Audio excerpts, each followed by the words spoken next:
Items play an important role in Mario Kart. They can create moments of triumph, keep you on your toes, and totally ruin your day. So let's add them into our game. Welcome to Believe in Gamedev, a channel about making better games today. When picking up an item in Mario Kart, there's a small spin animation. So I created one and put it onto our item display. When we now collide with an item box, it shows up all the items you won't get, before it finally stops for the final item. It feels like gambling, but worse. With that set up, we can start working on the items. In the last episode we already implemented mushrooms, but there's one missing. The mightiest of them all, the king mushroom. So it's just a basic mushroom, but you can use it like really often. That's it. Moving on, there's the banana. You press the button and it just pops up. Well, if you have some more skill, you can throw it right in front of your enemy. But don't try to drive through your own banana. The green shell is almost as generic as the banana, but it moves along the ground. You shoot it in the direction you want, and then with a simple raycast check, it aligns with the ground. Have you noticed the karts spinning and flipping? Well, these are just some simple animations, changing the rotation and position of them. Small changes, but very funny results. Now the next items are a bit more complicated. We first need to learn a bit about splines. What are splines, you ask? Time for some education. I'll try to make it short, so stick with me. To understand splines, we need to understand how linear interpolation works. Roughly, linear interpolation lets us move between two things. This could be moving between two numbers or maybe two positions. Like in this example, we have point A and point B, whereas point A represents a value of 0 and B a value of 1. If we were to slowly increase our value from 0 to 1, we would move from A to B. Meaning, of course, that 0.5 would be in the exact middle of them both. This is what linear interpolation basically does.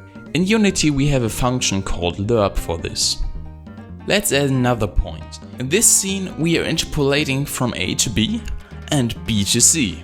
But wait. What if we are interpolating between our new points? Now we have a smooth line from A to C. But it gets better. By adding another point and interpolating once more, we get full control over our final curve. By just changing B or C, we can create any path from A to D that we desire. Bear with me once more, we almost got it, because here is where the amazing thing happens. If we put multiple ones of these together, we can create a custom path, also known as spline. And this is super helpful, because now we can create a path that matches our racing track. One of the greatest things about splines is that we can move along them, meaning we can now move along our racing track. What if we let another kart move along the track?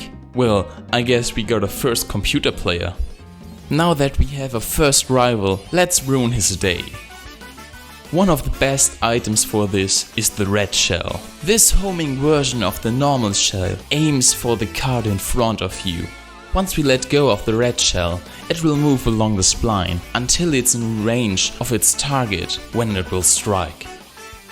Speaking of shells moving along the track, the most infamous item of Mario Kart, the blue shell.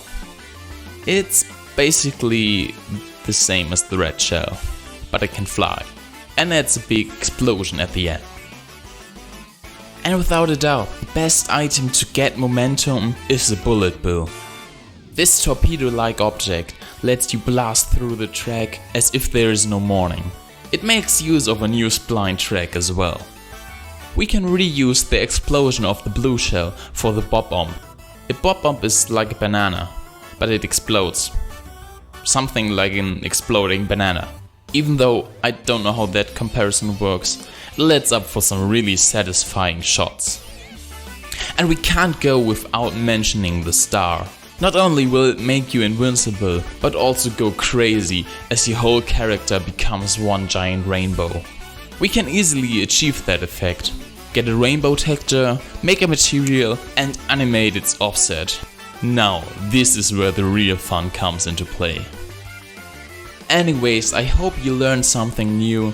Subscribe for new game dev content, and until next time, take care.